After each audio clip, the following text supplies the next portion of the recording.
Hello.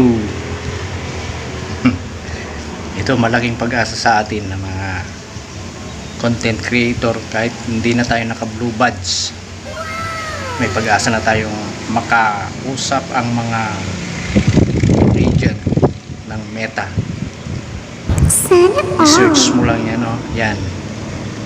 Tapos makakausap mo na yung mga agent in 24 hours, in 1 week. Mo na lang sa kanila yung mga problema sa page mo, sa profile.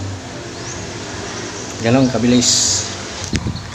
Kaya hindi totoo yung sinasabi nila na kailangan mo mag blue badge para makausap yung mga agent sa Meta. Ito na, sundan mo yung sinabi ko, yung tinuro ko, sundan mo lang yun. Napakabilis. Kung anong browser ang gamit mo, ako Google at saka Chrome, pwede yan. Sabagay, kung mag blue badge check ka, walang problema kung kaya mo naman. Yung bayad monthly 499 yun pero sa akin hindi ko kaya yan, kaya ito na lang gamitin ka. Pwede ko naman sila kausapin kahit hindi na ako naka blue badge. Yun lamang po, maraming salamat at ingat po tayo lahat. I-search mo lang yan yung sinabi ko.